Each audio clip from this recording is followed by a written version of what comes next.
రామయ్య మంత్రి భోజన పరాక్రమము గురించి శ్రీనాథుడు ఇలా చెబుతున్నాడు.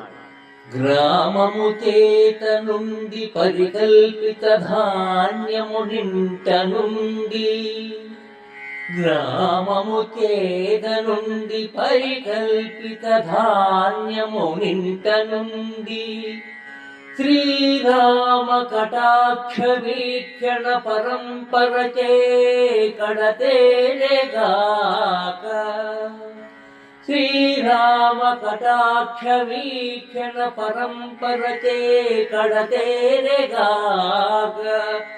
మా రామయ్య మంత్రి, మా రామయ్య మంత్రి భోజన పరాక్రమము ఏమని చెప్పవచ్చు? నా స్వామి ఎరుంగు తత్కబళ చాతురి తాళ ఫల ప్రమాణము, తత్కబళ చాతురి తాళ ఫల ప్రమాణము.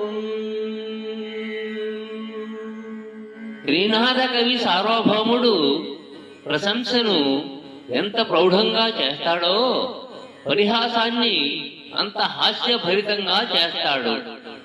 రామయ్య మంత్రి ఎవరో కాని అతడు శ్రీనాథునికి బహుశా భావ వరసవాడై ఉంటాడేమో.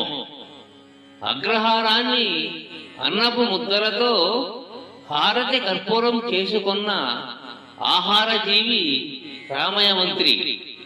అది కూడా ఎలా చేస్తున్నాడు? రామ కటాక్ష వీక్షణ పరంపరతో.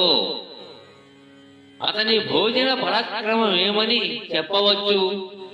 నా స్వామికి తెలుసు దక్కబళ చాతురి అని చమత్కరిస్తున్నాడు శ్రీనాథుడు.